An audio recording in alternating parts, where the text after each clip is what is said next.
Namaku Nadira. Selama 3 tahun terakhir, aku percaya bahwa aku sudah menemukan pria yang tepat untuk menjadi pendamping hidupku. Namanya Raka. Dia sopan, ramah, dan selalu menampakkan sisi yang membuatku merasa aman. Kami dijodohkan oleh keluarga, tapi aku benar-benar mencintainya. Hari ini seharusnya menjadi hari paling bahagia. Pesta pertunangan kami digelar megah di ballroom hotel bintang 5. Lampu kristal menggantung indah di langit-langit. Kilauan anggur merah berbaur dengan senyum para tamu undangan. Semua orang memuji kami sebagai pasangan sempurna, pria tampan dan wanita anggun. Bagaikan jodoh dari surga, aku mengenakan gaun putih elegan. Rambutku ditata sederhana. Di sampingku, Raka berdiri gagah dalam setelan jas hitam. Semua sorot mata iri tertuju pada kami. Aku tersenyum, berpikir, inilah awal yang baru. Setelah hari ini, kami akan benar-benar bersama selamanya. Namun, kebahagiaan itu hanya bertahan sebentar. Saat aku sedang berbincang dengan beberapa tamu, mataku menangkap pemandangan yang membuat napasku tercekat.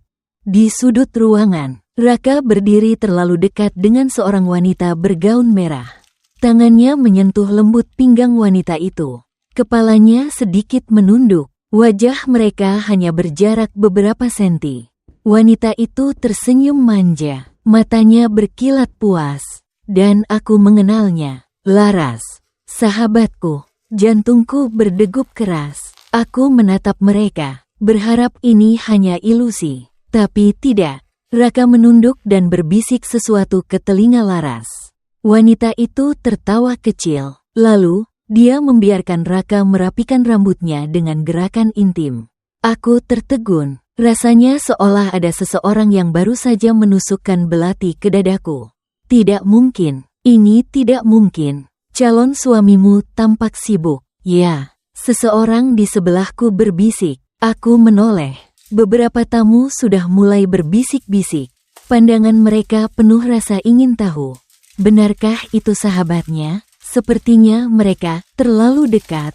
Suara-suara itu berputar di kepalaku.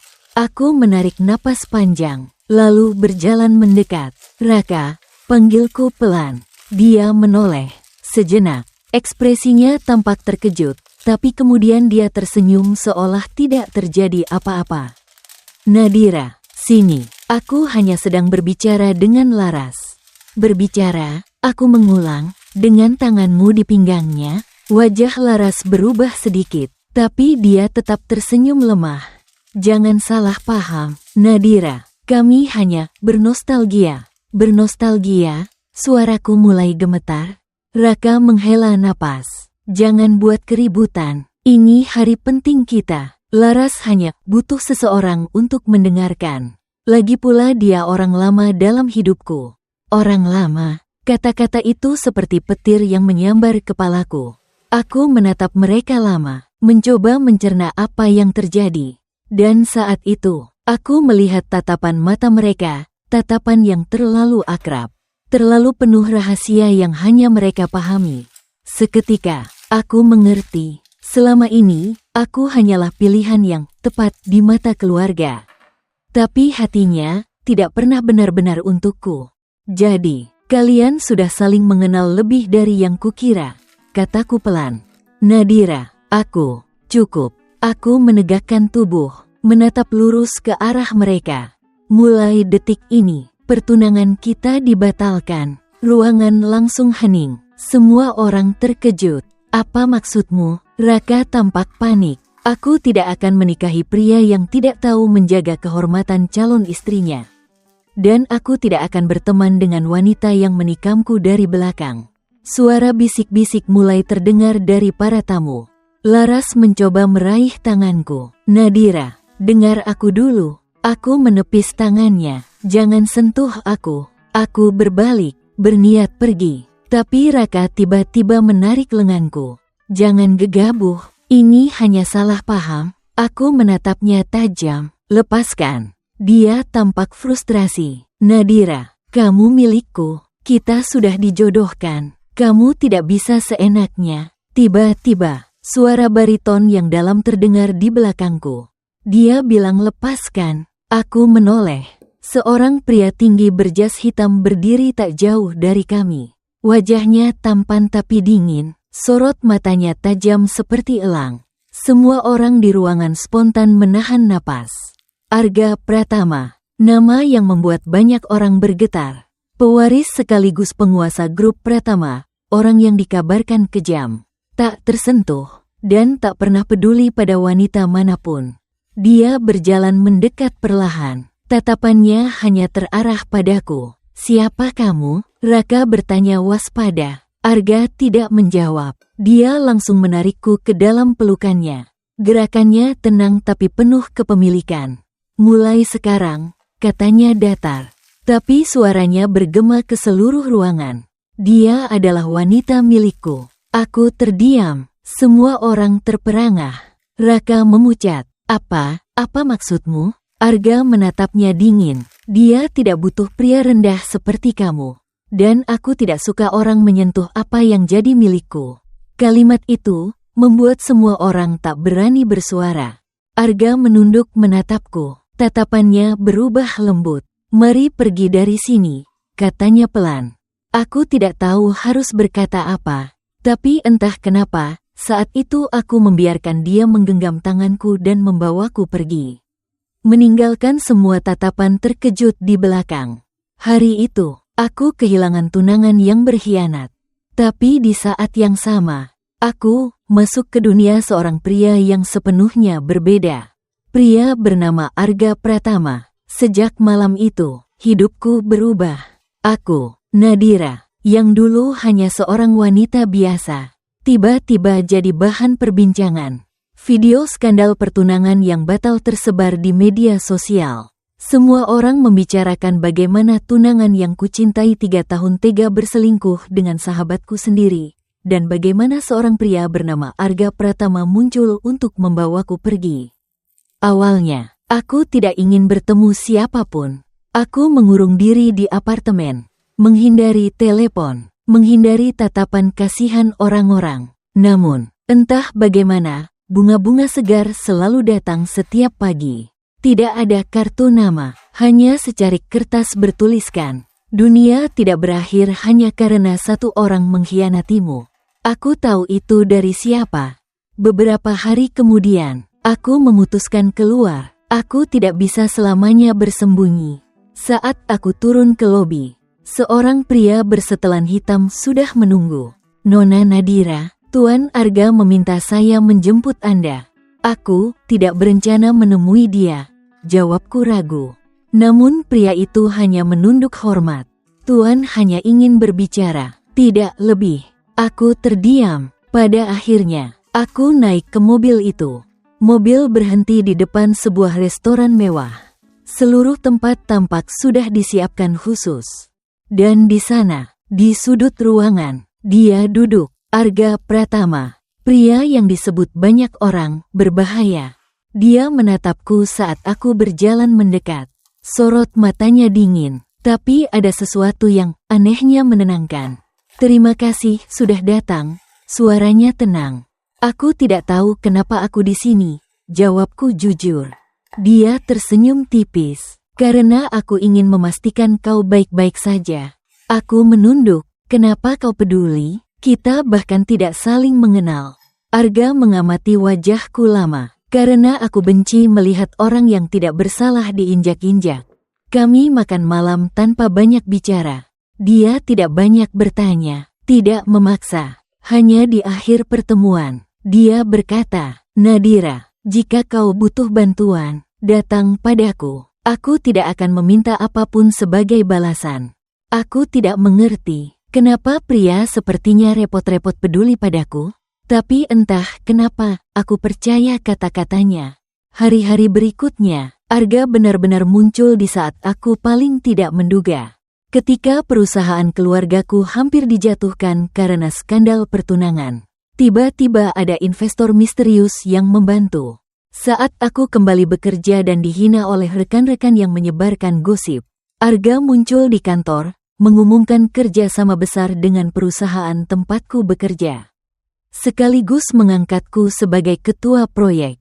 Semua orang terdiam, dan aku tahu itu ulahnya. "Kenapa kau melakukan ini?" tanyaku suatu hari saat kami duduk di balkon kantornya. Arga menatap langit sore. "Karena aku bisa," aku menggeleng. Itu bukan jawaban. Dia menoleh, menatap mataku. "Karena aku ingin kau sadar. Kau pantas lebih baik dari apa yang sudah kau terima." Dan perlahan, aku mulai merasa lebih kuat. Aku tidak lagi menangis saat mendengar nama Raka. Aku tidak lagi merasa hancur saat melihat gosip di internet. Aku mulai fokus pada diriku sendiri, pekerjaan, mimpiku, hidupku, dan di setiap langkah kecil yang kuambil. Arga selalu ada, diam-diam, tapi nyata. Sementara itu, kehidupan Raka dan Laras tidak berjalan mulus. Hubungan mereka yang dulu tampak manis mulai retak. Laras bukanlah wanita setia, dan Raka bukan pria yang bisa menahan godaan. Mereka saling memanfaatkan, lalu saling melukai. Perusahaan keluarga Raka pun mulai goyah setelah beberapa proyek gagal. Dan perlahan, semua orang menjauh dari mereka. Hingga suatu hari, aku bertemu Raka lagi. Aku sedang menghadiri rapat besar bersama Arga di sebuah hotel. Dan di lobi, aku melihat Raka, wajahnya tampak lelah. Matanya redup, jauh dari pria percaya diri yang dulu ku kenal. "Nadira," dia memanggil pelan. Aku menoleh, tapi tidak ada rasa apapun di hatiku. "Kita bisa bicara," katanya penuh harap. Aku hanya menatapnya, lalu menjawab, "Maaf, aku sibuk." Dan aku berjalan melewatinya tanpa menoleh. Setelah itu, gosip tentang Raka bangkrut mulai terdengar. Laras, dia menghilang entah kemana setelah menguras sisa harta Raka. Aku tidak merasa puas, tapi aku juga tidak merasa kasihan. Mereka hanya memanen apa yang mereka tabur. Di sisi lain, hubunganku dengan Arga semakin aneh. Dia tidak pernah mengucapkan kata cinta. Tapi sikapnya, caranya selalu muncul di saat aku butuh. Caranya mengingat hal-hal kecil tentangku, membuat hatiku perlahan goyah. Suatu malam, setelah makan malam bersama, aku memberanikan diri bertanya, "Arga, sebenarnya, apa yang kau inginkan dariku?" Dia menatapku lama, lalu dengan suara rendah, dia berkata, "Aku ingin kau percaya bahwa tidak semua pria akan menghancurkanmu." Dan malam itu, untuk pertama kalinya setelah sekian lama, aku merasa hatiku kembali berdebar. Bukan karena luka lama, tapi karena seseorang yang perlahan mengisi ruang kosong itu. Seseorang bernama Arga Pratama. Waktu berlalu, hubunganku dengan Arga Pratama perlahan semakin dekat. Dia tetap pria yang dingin di mata dunia, tapi di hadapanku, dia selalu lembut dengan caranya sendiri.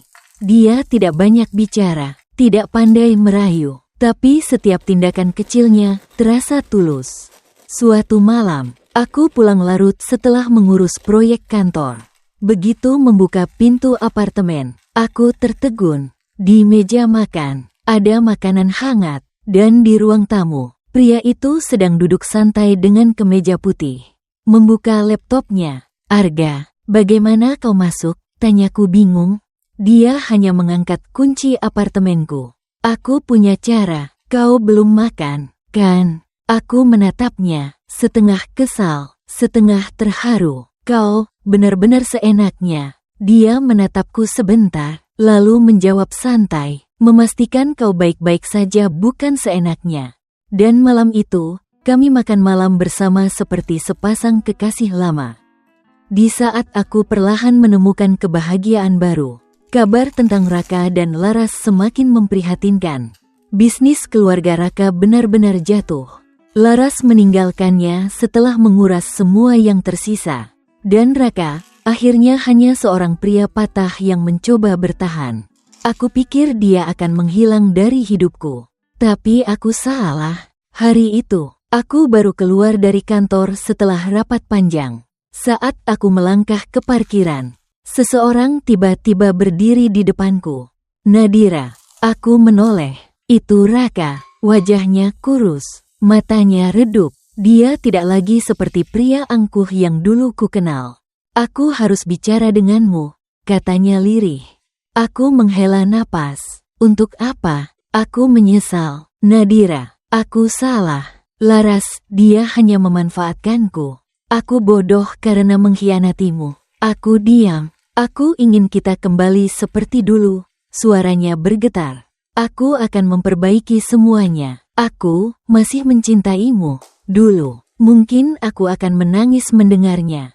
Dulu, mungkin aku akan memaafkan tanpa berpikir panjang.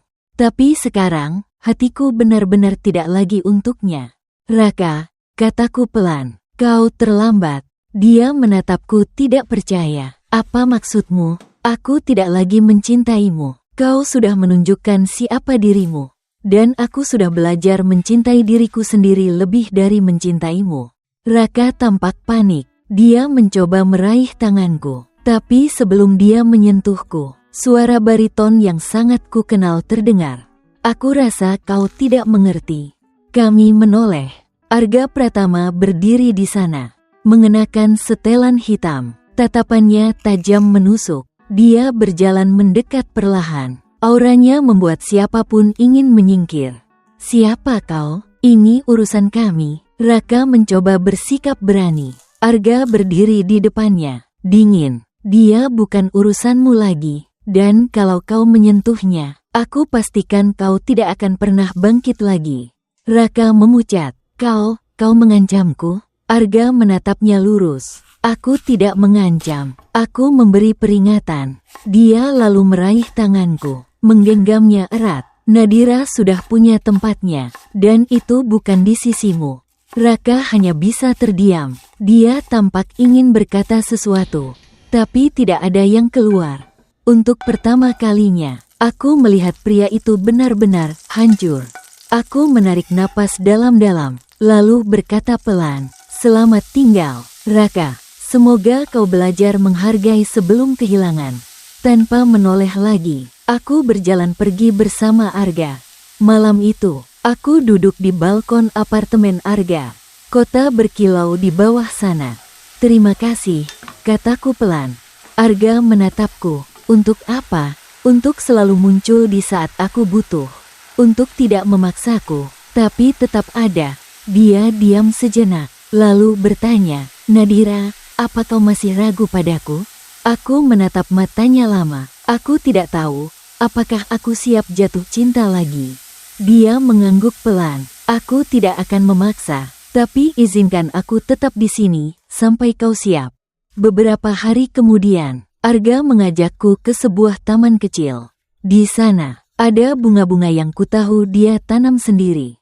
"Aku tidak romantis," katanya sambil tersenyum tipis. "Tapi aku ingin kau tahu satu hal." "Apa?" tanyaku. Dia menatapku dalam-dalam. "Aku tidak pernah menempatkan siapapun di hatiku. Tapi untukmu, aku rela belajar." Hatiku bergetar. Semua luka lama, semua rasa takut perlahan luruh. Aku mengulurkan tanganku. "Arga, aku tidak sempurna. Tapi kalau kau mau, aku ingin mencoba bersama." Dia menggenggam tanganku erat. "Itu saja yang aku mau." Dan di taman sederhana itu, aku akhirnya membiarkan diriku jatuh cinta lagi. Raka, dia benar-benar tenggelam dalam penyesalan. Laras, dia mendapat karma dari ulahnya sendiri. Aku tidak lagi memikirkan mereka. Aku punya hidup baru, cinta baru, dan seseorang yang menempatkanku di hatinya. Untuk pertama kalinya, aku benar-benar bahagia. Bersama Arga Pratama. Terima kasih sudah mendengarkan kisah Nadira, Raka, dan Arga Pratama sampai akhir. Semoga cerita ini bisa menjadi pengingat bahwa cinta sejati selalu datang pada waktu yang tepat. Jangan lupa like, share, dan subscribe agar tidak ketinggalan cerita menarik berikutnya. Sampai jumpa.